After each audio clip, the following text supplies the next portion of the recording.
Good evening, everyone, and welcome to tonight's Faith and Life event. I am Pastor Tim Westermeyer, Senior Pastor at St. Philip the Deacon, which is privileged to present these community events, and we are delighted to have you joining us tonight. Special welcome, as always, to anyone who is joining us this evening for the first time to a Faith and Life event. This is getting to be now, the second to last event in the 18th season of our Faith and Life presentations. We're delighted to be able to welcome our speaker tonight, and I will do that in a second. But before I do, just a word about process tonight, since this is, again, a virtual event.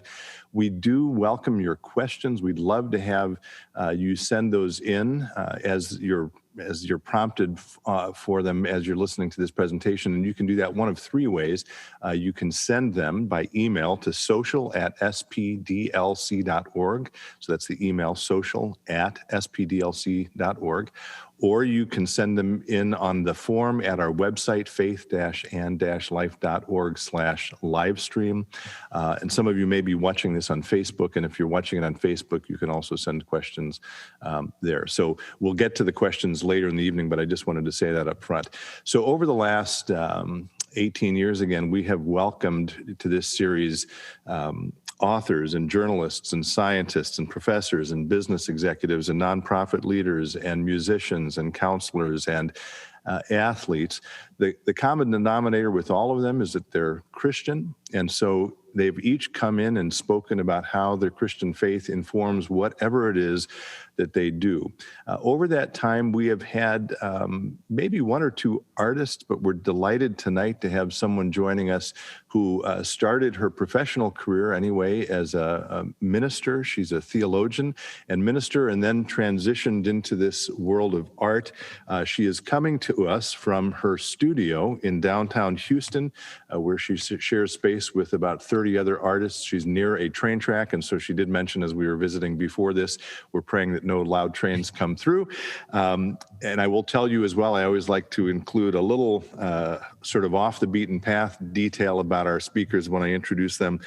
She mentioned that she loves 90s hip hop and rap as well as 90s country, and she's a huge fan of Dixie Chicks and Shania Twain and knows their entire catalog. So we're delighted to welcome her tonight. If you were here in person, all of you, I would invite you now to applaud as we welcome Lanecia Rouse Tinsley. And we do welcome you indeed, Lanecia. Thank you for joining us. Good evening, and thank you. Thank you for having me tonight. It is really good to be with you all. I must name, however, that I would have found so much delight in sharing space and time with all of you in the Twin Cities. In the very sanctuary where others have gathered together for years. I think Tim said it's been 18 years of the Faith and Life lectures. And people have gathered in that sanctuary to hear the lectures and to be in conversation with each other. And I would have been delighted to be there. So I must start by saying I grieve that due to COVID-19, we are unable to gather in the flesh, to see each other embodied, to feel the energy that fills a space when two or more gather, to hear and to see the subtle, nuanced ways our bodies communicate how we are digesting, receiving, and sharing information. You know, the laughter, the sniffles, the amens, and in my tradition, the help her Lord, and the gestures of discomfort. I grieve that it has been over a year that I have been able to gather in the flesh in a room with more than 5 people or around a table. Yes, the dinner table. I love a good dinner party, but I specifically miss tonight the communion table.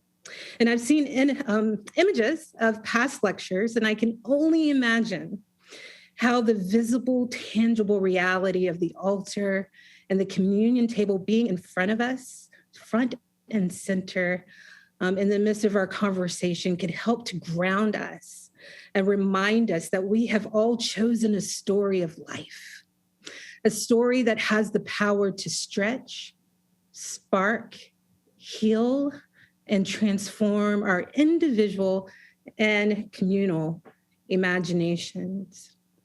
I am an artist, and so I fully lean and live in my body. My body is so important to the work. So I had to name first my grief that we can't be in the flesh. And I celebrate the fact that due to the imagination and creativity of many brilliant minds, people much smarter than me, we are able to gather together virtually. And through, though disembodied, we are able to be in communion with each other. That's a beautiful thing. I celebrate and give thanks for the work of Tim and all the others on the Faith and Life Lecture Series team who have reimagined the format of these lectures for such a time as this and put their creative energy towards curating the space for us. And finally, I celebrate that I get to welcome you to my sacred space, my studio, which, as Tim said, is downtown. So you will hear probably all the sounds and life of the city. But I am so happy to be able to welcome you here to the space and specifically here to my art table, which I have imagined through my experience and understanding of the ways the communion table provides a glimpse of possibility and restoration of our perceptions of what shared life can be, both in and outside of the church walls. Like my art table is like an extension of the communion table for me. And that's how I've imagined the space being for others. And it is a place where, as artist Theaster Gates said in the recent documentary, Black Art in the Absence of Light, he said that as artists, we get to participate in the reshaping of nothingness. And this is the place where I get to participate in that kind of meaningful work. It is at this table where I hope everyone who walks through my door can sit down and feel welcome to be fully human and know that their embodied presence is seen, valued, and well cared for. Where everyone who comes, I hope, can receive some good nourishment, right? And experience the healing power of the creative process. And, or maybe even have their imaginations stretched, sparked, and healed a bit. That's the hope and the work. And so tonight I grieve and I celebrate with you, and I welcome you. It is truly an honor to be with you. Tonight, I'm going to share some lines of my story and a couple of things that I have gleaned from living that story about the healing power of creativity and the arts.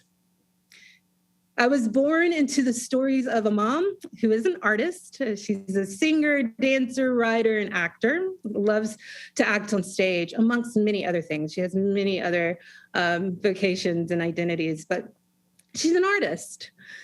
And I was born into the story of a father who is a minister and a therapist, amongst many other things. And I was born in Atlanta, Georgia, while my father was in divinity school. And then eventually, I think it was around 2 years old, we moved to South Carolina once he finished. And if you ask them, I came out of my mom's womb singing and dancing to the Jackson 5 and preaching along with my father. Seriously, there are photos of me dancing and singing on top of the tables at Pizza Hut to Motown, as well as there are photos of me in my dad's stall. I'm 5 years old, standing in a chair behind his pulpit, preaching about Jesus's love. Art and faith, creativity, God, following and walking and following the God of Jesus Christ have been formative parts of my life story since birth. My mom, yes, she was an artist. She was a dance teacher and singing instructor. She was a trained dancer who loved to dance and sing. and shared that love with my sister and myself as well as others. When my sister and I became of age to begin taking dance classes, she noticed that there was a need for affordable, accessible dance classes in our small town in South Carolina, where children in our community, specifically Black children, could come and learn how to be fully in their bodies and dance. The church my father pastored at that particular time, they had space. And as a number of churches during the weeks, the space is not always being fully occupied and used. And so he offered the space to my mom so that she could begin to teach dance out of the church fellowship hall during the week. My mom was my first example of what it looks like for an artist to partner with the church to support the flourishing of the arts in the local community. And that is a lesson that I've carried with me and is very much a part of the work that I do today. From a very early age, I learned from my mother's work, her art, that the body, my body, and all of its wonders and limitations is a good gift. She gave us space to take up as fully embodied humans to share our unique voices with the world through dance. In a society where Black and brown bodies are often devalued, my mom offered us a new narrative through her dance classes. This work that she did was invaluable.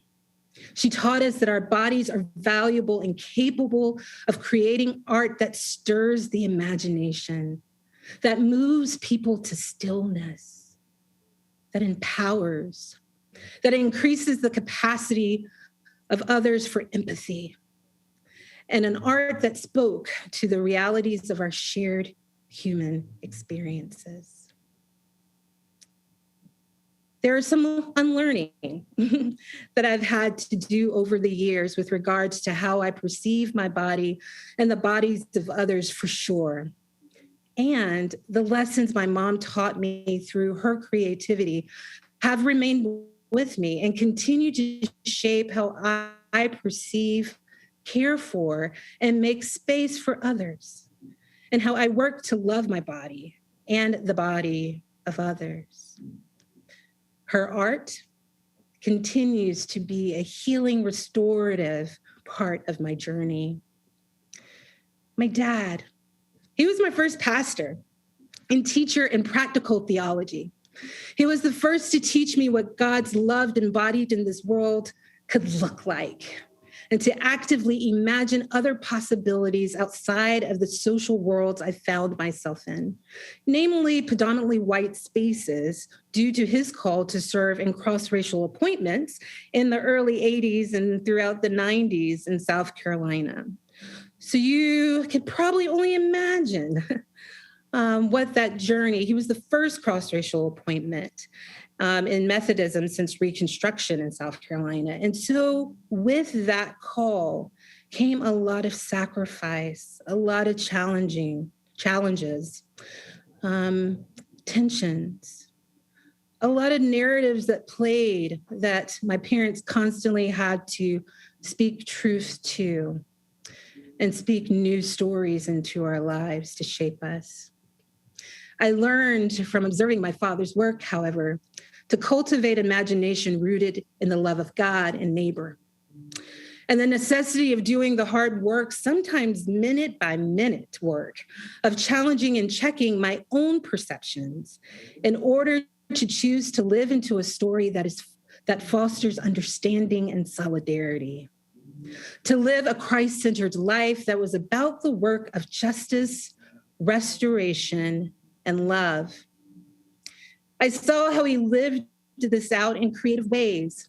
He was always exploring the possibilities of what can happen when people come together with their unique gifts and resources for the common good.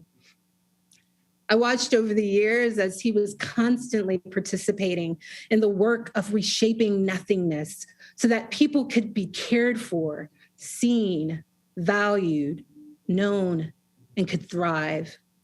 He started a number of programs and ministries to assist people experiencing homelessness, hunger, job inequities, racial injustices, inequalities, alcohol and drug abuse, and so much more.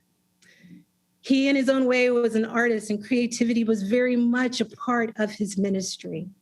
I learned from him that creativity comes in many forms, and that we all have a deep well of creativity within us. I learned to make space for diverse ways creativity can show up in a room. And I carry that also with me in this work that I do today.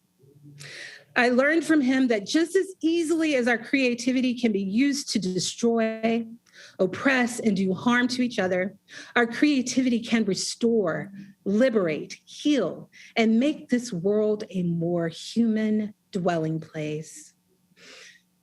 More than anything, I believe my father's work taught me how to see and to listen well. He taught me to honor the humanity and creative potential of each person I encounter. I wish I could say that their voices and the narratives they offered me from birth were the most dominant over the past 43 years. But the truth is, we all swim in a deep ocean of narratives, most of which we did not choose. But they claim us. And they have power, and they try to contain power over our imaginations. And when I say imaginations, I mean the ways in which we see ourselves, see those we share life with, and see the world we inhabit. I grew up wanting to be an artist, but I was afraid of failure and insecurity, and at some point gave power to the narrative that in order to be of value, in order to belong, I needed to excel in all ways and perform at the highest level possible. I thought I needed to be exceptional in order to survive. So it should come as no surprise that it was in the 7th grade that when I got my first C, that is not, to me, in the 7th grade, C was not equal to exceptional. And I got my first C in art class. And I remember being this little, feisty little 7th grader who felt entitled to challenge her grade, of course. And so I went to my art teacher to say, I think you've made a mistake. I don't make C's. What is this about? And I'm sure he didn't say this exactly, but all I remember and what I feel like I heard was that you don't have talent. You're not an artist. Give it up, And so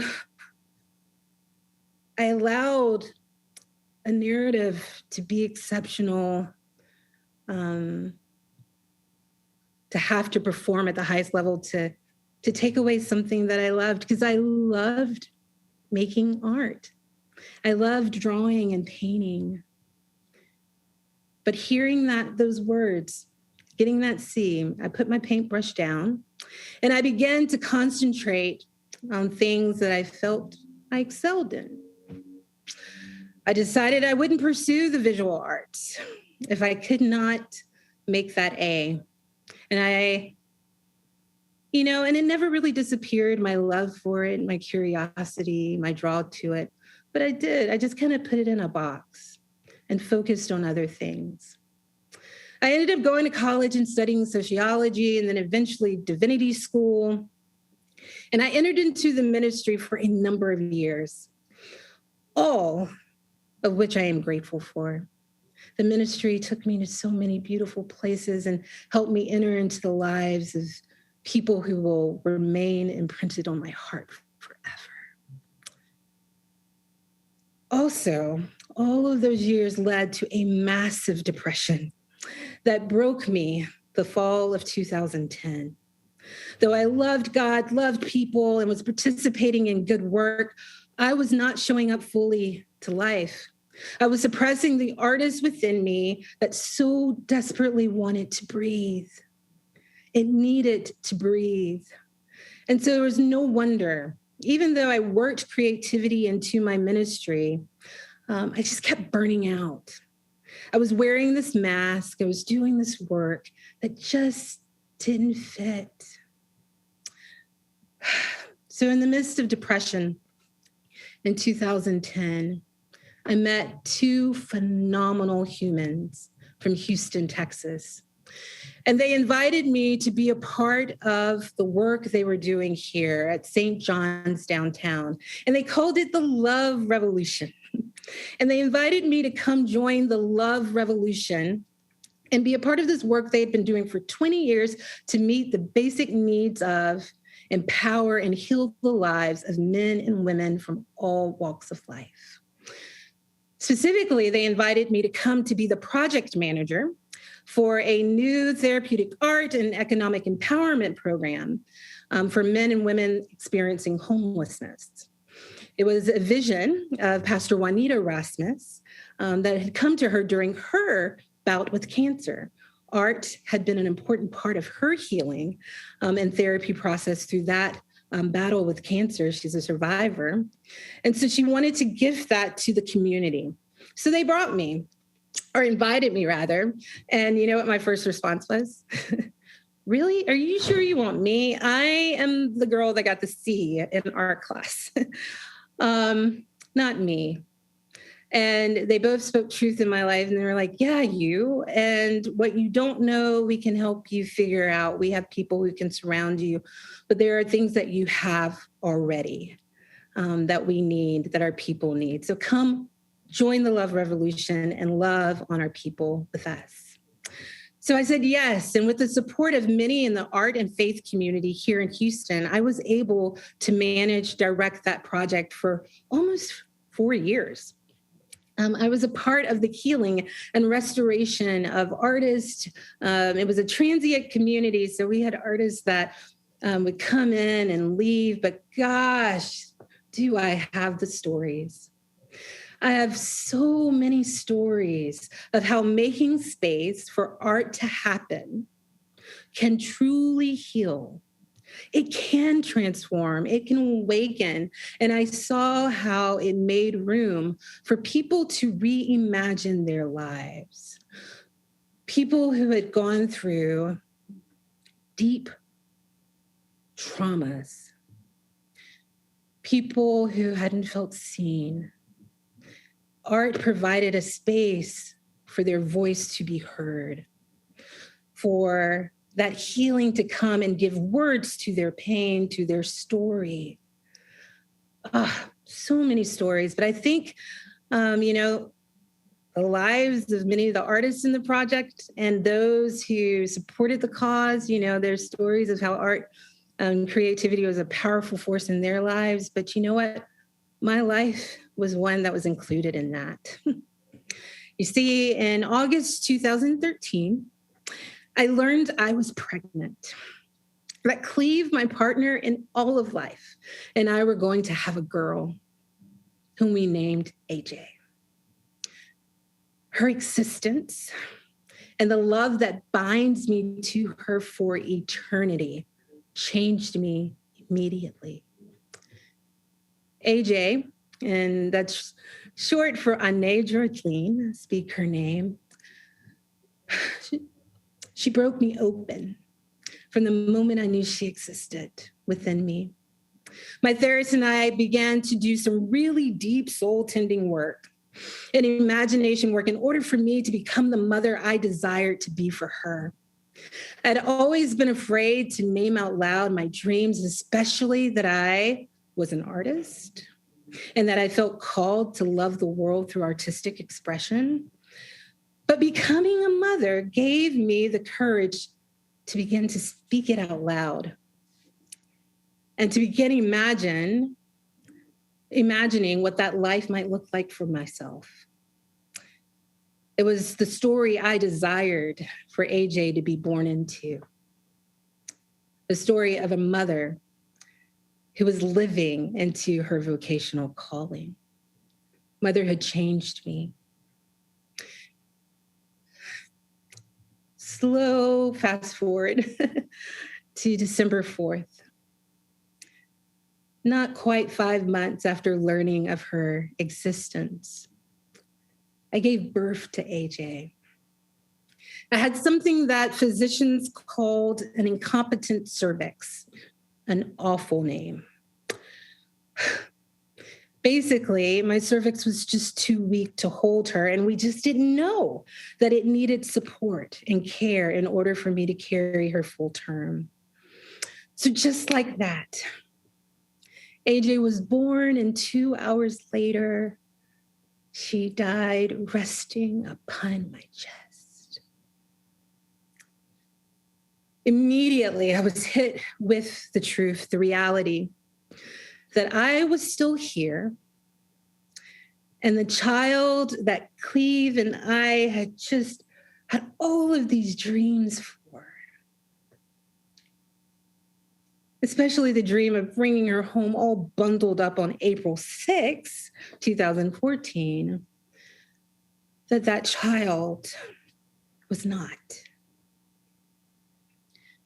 Her death shattered me. Her death handed me a bowl of sorrow unlike any I had ever carried within me before. And unlike any I know I will carry in the future. Each grief, each trauma is different. However, with each grief and each trauma, other griefs resurface. And so I was a wreck. I had experienced, however, enough grief of my own and witnessing others go through it that the only way was through. And I had learned a number of life-giving ways through the art project, especially, to carry the grief and not to allow the grief to carry me, not to allow the trauma to carry me, but how to carry it and honor the pain, to let people know, let people into the story. You know, it was important. Vulnerability was so important. And when I could find the words, I spoke honestly about what I needed to make it through. I'll never forget the first night, however, when I was alone in the hospital and I was wailing out to God. I said a number of things that I will not say here. It was a sanctuary, but just imagine all of the Psalms of the Bible just kind of coming together in one. And I wailed out and I screamed out, if I am to make it through this, I'm going to need love to show up. And I'm going to need it not just to show up in the thoughts and the prayers and these untangible ways. I need it to tangibly show up. And I promise if you just show up, I'll keep watch.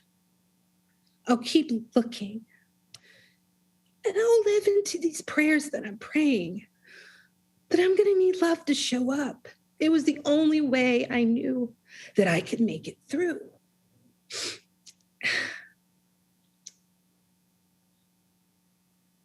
And it was in that hospital room where I began the process of acceptance and my journey of grief. And the church allowed me a few weeks off from work for the initial stages. And grief is, circular, right? So it's stages and they come and they go. And there's some days when it feels like yesterday she was born and died, right? The grief feels so close. But during those initial stages, they gave me time for my body to heal, for my spirit to heal, for my emotions to just be. And in that space, I experienced an aloneness that I had never experienced before. And I struggled for words to articulate what I was going through, but my sighs, as the scriptures point to, were truly too deep for words.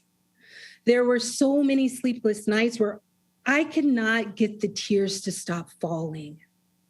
I would find myself on the floor in my own pool of tears, finding solace in watercolor painting.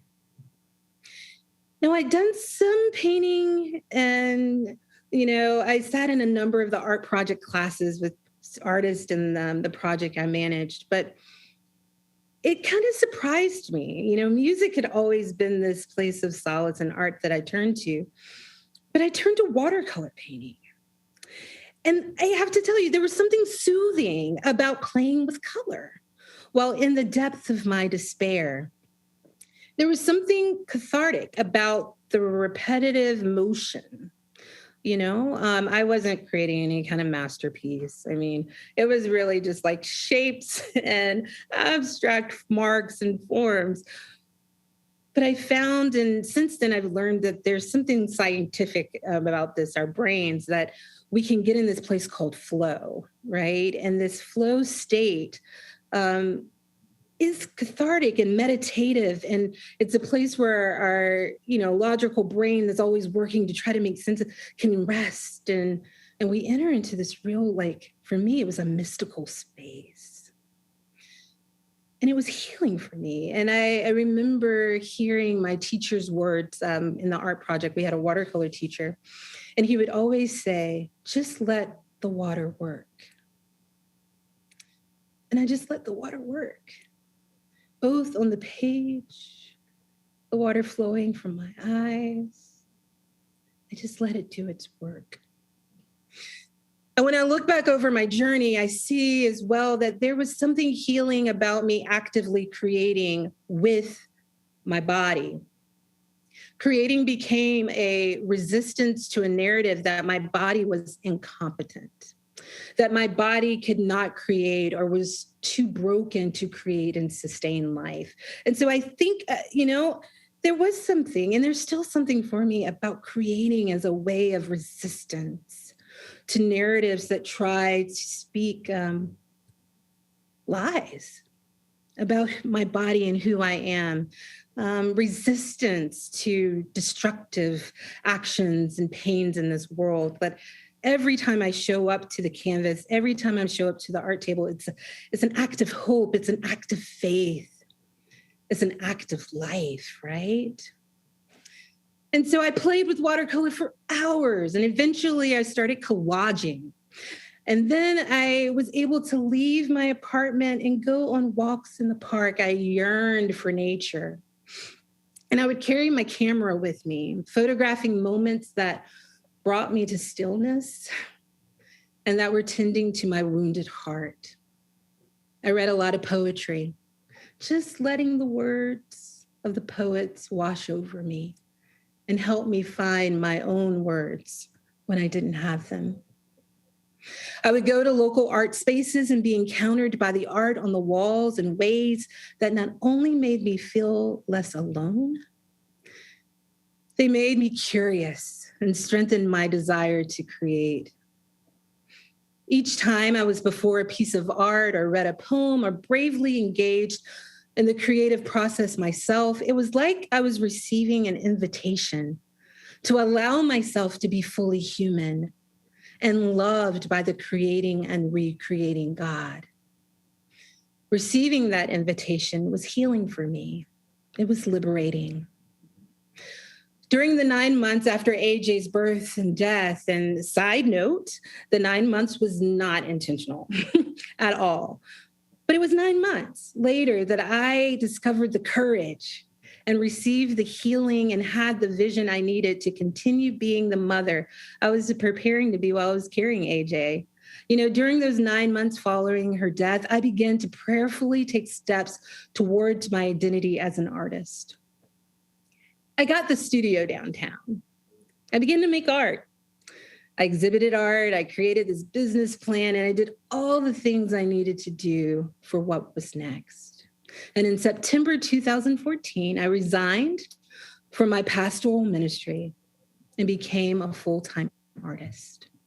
It was a difficult step, but ultimately one of the most rewarding decisions I've made to date. And I am here now, back to living out my first loves, art, leaning into creativity. I am an artist who believes that I have seen time and time again that creativity and art can be portals through which healing can come. Giving attention to my creative self on my journey with God and making it possible for me to be encountered by art on a regular basis, it stirs my social and political and theological imaginations in ways that does bring about restoration and healing in my life and in the work that I do in the community. It's been essential to my own physical and emotional and spiritual well-being. Art making has made space for me to express what I feel and believe at any given time, knowing that the canvas is strong enough to hold all of my energy and all of my truth. And there's something good about us releasing these things out of our bodies and not carrying them. And creativity allows us, right, to explore that part of ourselves, And in my practice, in my art, the canvas can hold my rage. It can hold my sorrow. It can hold my joy, my hope, my doubts, my fears, the pain, and everything in between when I create from a place of love and honesty and truth. That's healing for me. When I explore the creative possibilities of bringing together various materials to create a harmonious whole upon a surface, I cannot help but begin to imagine and reimagine possibilities, collaborating with others to find ways to make this world a more human dwelling place, as James Baldwin writes in his essay, The Creative Process. And that work, that community creative work where we have academics and religious leaders and activists and artists and everyone coming together for their different spheres of influence to create something that brings about solidarity for the common good. That's healing. Being fully human, being fully in my body, pushing boundaries of form and creating large-scale works that take up space and small-scale works that invite the viewer to lean in. Creativity becomes a portal through healing, a portal where healing can come, for me, to take up space, to share my story and invite people in. That's healing. Art making for me is a deeply spiritual process. Art, both in the making and the viewing of it, invites us to tap into this deep well of creativity that is within each of us, every one of us. Genesis begins, in the beginning, God created. It's in our DNA, friends. We all have creative potential. We each create every day. The clothes we put on, the food we choose to eat, how we choose to craft and shape our lives with God, with each other. That's creativity at work. And so I always encourage people to lean into that, to practice that part of yourself. Just like we care for our bodies physically and the food that we eat, and therapy is a good thing, and spiritually we're tending to ourselves. Tend to the creative self within you. It's important for the wholeness of ourselves, for our whole beings. All of these are important parts of being human. And finally, art draws me into the mystery of the incarnation. It helps me to pay attention to God's presence in the world, the God who is indeed with us. And though sometimes it's hard to see, art has this way of tuning my eyes and helping me to see in ways that other things don't always do. When I think of art, I'm thinking of music and films, literature, the Bible, these things we read, poetry, visual art, sculptures, ceramics, things that fiber art, all of these things hold so much potential for life-giving, healing, perspective formation kind of change. And I love it all. And it all reminds me that the world is pregnant with possibility. And as I bring myself to the canvas and I invite others to tap into their creative self, I encourage them to remember that the world is pregnant with possibilities. And the world is waiting for people who believe that we, in goodness and justice and mercy and the beauty and the value of all human bodies, right? To create, to lean into those possibilities. Thank you. Beautiful. Thank you, Lanecia. If you were here in person, and I agree with you, I grieve that you are not with us and we're not with you. You would be hearing a loud round of applause right now. So thank you for a beautiful presentation. As I mentioned at the outset, I'm going to have a few announcements here, and I will remind you we're going to take some, or have an opportunity for some questions for Lanecia. I've got a few already. And by the way, Lanecia, I could ask you questions for about the next 5 hours. But we'd love to get more questions from our viewers. As you send those in again to either, what were the things again? Our email. I was taking copious notes. social@spdlc.org. That's the email, or faith-and-life.org/livestream. You can send them through that box there. Or again, if you're watching this on Facebook, I think there's a way to respond there. But as you're sending those in, I will make a couple of quick announcements and let Lanecia rest her voice for a moment. The first thing I want to bring up is our next event. That's the final event in the 2020-2021 season of Faith and Life, and that will feature Naomi Tutu, who is another daughter of another pastor. You may have heard of him. Archbishop Desmond Tutu is her father. He's still alive, and she will be joining us. Again, we've made the decision just in the last week, given a lot of circumstances with her work and life and with the conditions around COVID that are still uncertain. We're going to do that one virtually as well. So we hope you'll join us for that on May 6th. Again, that's a Thursday, May 6th at 7:00 p.m. Central Time. And so look forward to that. If you would like to be reminded of that event and other future events, you can always sign up for our email alerts at the Faith and Life website, or like and subscribe on our social media. And we will remind you of those in advance of the actual events. I always want to pause at this point just to say a word of thanks.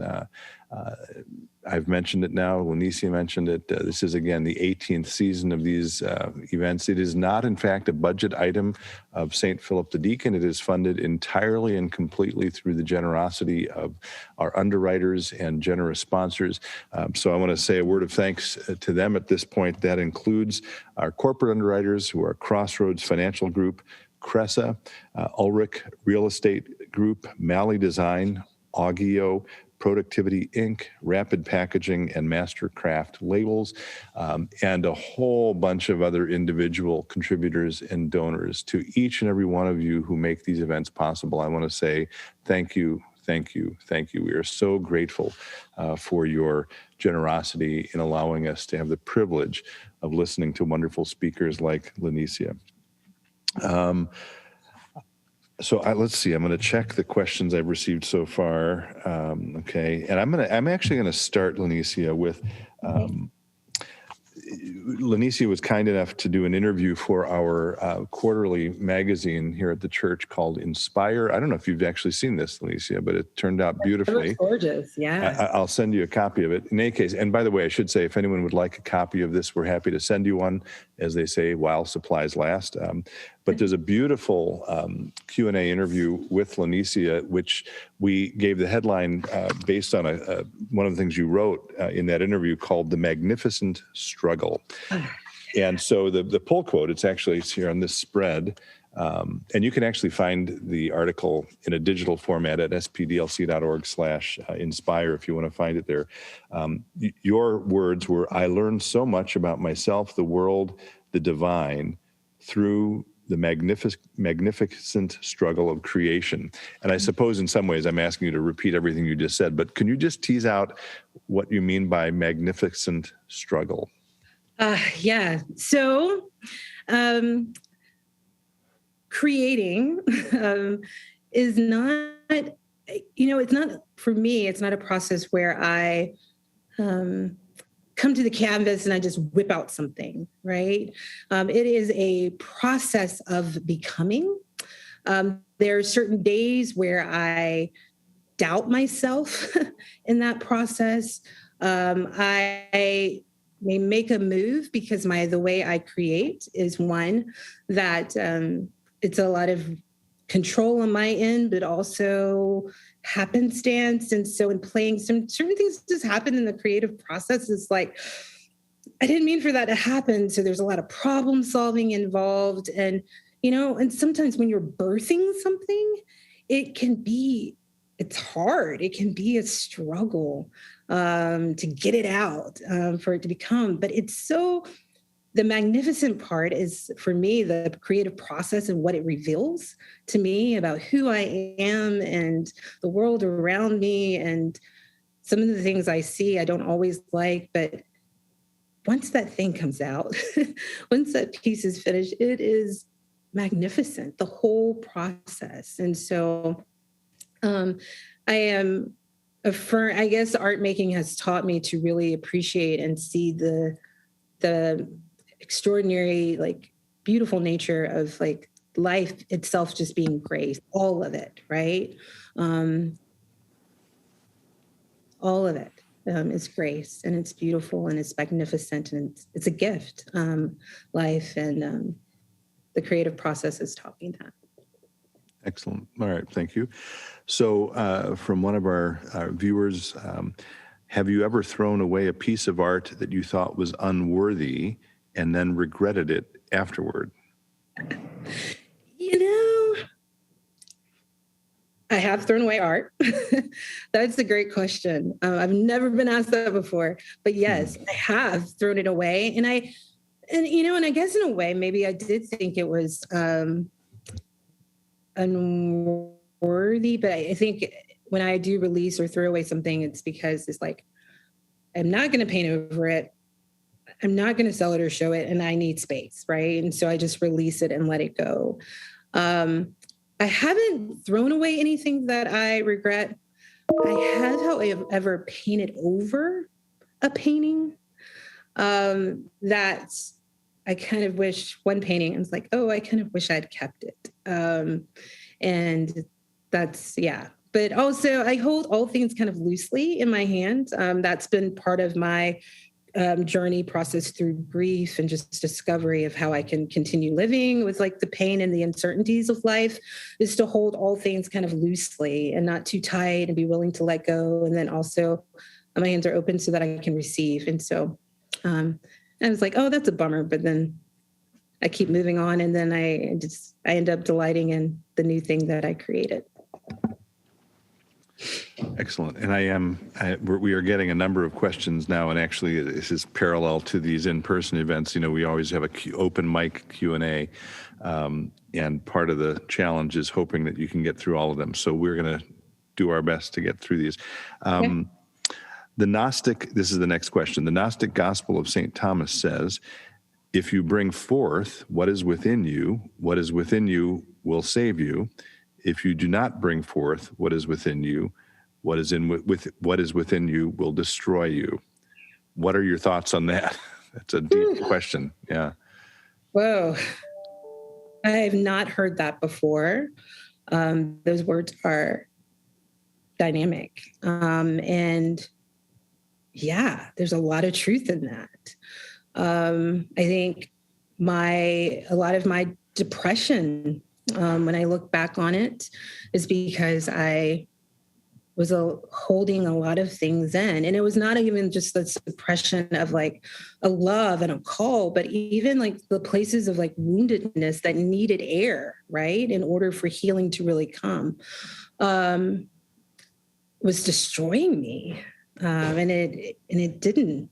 It saved me to practice vulnerability. It saved me to, every time I release these things and, not hold the grief, not hold the trauma, even, like, it's saving to even share, like, the things that I love, right? To the beauty that I see in the world. All of that, like, releasing that is a part of that kind of, like, saving work, I think. And Yeah. So ditto. St. Thomas, right? It's actually the Gnostic Gospel of St. Thomas. St. Yeah. Thomas. Okay. Yes. Yeah. I'm with it. Next question. Do you have students? And if so, what do you learn from teaching art? I do a lot of workshops and classes.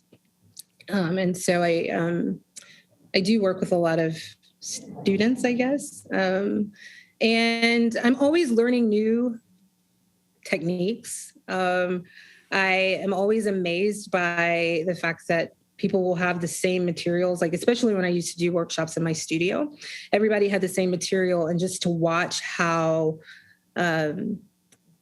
what the different things that flowed out of each one of us, and how we each have a unique voice and perspective, right? That's and the goodness of that, right? Like it's just really a beautiful thing. And so I'm constantly learning from my students to just the power of creativity to awaken. Like I've had students who are now like in school, like studying art, came to the table, and through their own art making process, realized calling in like spiritual direction, and or just now like really appreciate. Like it's really cool to kind of to be in conversation with and hear testimonies of how coming to the table and tapping into that part of themselves has given them new life. But I think one of the main things I learned is always like a little technique. I'm like, ooh, I'm going to work that into painting. Thank you very much. So that question is actually a nice segue to the next question, and I hope that she won't mind my saying who this question is from. One of the questions I get regularly about this series is where do you get the ideas for these speakers? And that's a long conversation. They come from a lot of places, but very often they come from friends and colleagues. And this next question is from one of my pastoral colleagues, Pastor Cheryl Matheson, who actually was at one of your yes. workshops a few years ago and came back sort of on fire, grateful for what she learned there and her experience with you. So her question is, first, thank you for your beautiful words. And then the question is, as we approach, I hope, the end of the pandemic, how might the church best care for those who have been most traumatized through creativity? That's a good question. First, I'd say, Cheryl, I wish I could just give you a hug, that we're in the same space tonight. I would say, and I said this a little bit in my talk, that to make space for art to happen. I do believe when we, almost like the communion table, like when we create a table where people can tap into that part of themselves and just trust that something will happen in the process, right? Inviting artists and art therapists, even if you have some in your community, to create, make space for people to tap into that part of themselves and tell the story and release, not to hold what this year or year and a half has meant for them as we enter out of it. I also think, cultivating spaces of beauty, of art. And so partnering with local artists who, if you have gallery spaces in your church or walls, you don't even have to have a proper gallery, but if you have walls, then you have room for art to hang. And so what does it look like to invite artists who may have been making work during quarantine, reflecting on this time, who can name the realities of what is, and maybe even art that can point us towards the possibilities as we live into this new thing. I don't think we'll ever go back to life as normal. It's a new normal now. And I think the artists can be prophetic in ways and help us imagine what that new normal can look like in ways that bring about life. Mm-hmm. Beautiful. Okay. Next question. I love your focus on the body, on our bodies within the body of Christ, and that we engage in art with our bodies. The times when I have been the most traumatized are times when I have felt the most disembodied. And it makes sense. I guess this is a comment, but I'd welcome your reaction to it. She concludes, or he, I don't know who this is from, makes sense that art helps us to reintegrate. So you want to say a few words about that, maybe? Yes. No, I mean, yes. I do. I feel like there is something really, it's art, creativity, like it is a very physical thing. We have to be in. There is something about that reintegration that is really powerful. And, you know, our bodies hold the stories. They hold that trauma. And so when we are able to physically kind of release it, there's something really life-giving about that. And the train is going. But yes, no, thank you for that comment. And those are really beautiful words. I should have just let it rest because that was lovely. And actually, I think we're going to assume that train whistle is the bell for the last question here. And again, Lanecia, I could actually ask you questions all night. And I do hope, Lanecia shared with me that she's not been to Minnesota before. I hope someday we will have the chance to invite you here in an embodied way, in person. And I don't know if this is maybe, I don't know if this is too big a question to end with, but I'm going to try anyway. You talked a lot about narrative and story, right?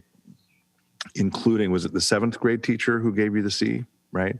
So that's a very, in your own life, a very specific moment, which you talk about beautifully in terms of sort of that individual telling you one story about who you are, which it took a long time to sort of untangle that or allow yourself to hear a different story. Right. And it strikes me that, the world, I guess I'm extrapolating that particular event in your life to how the world, for each of us, tells us lies about ourselves, right?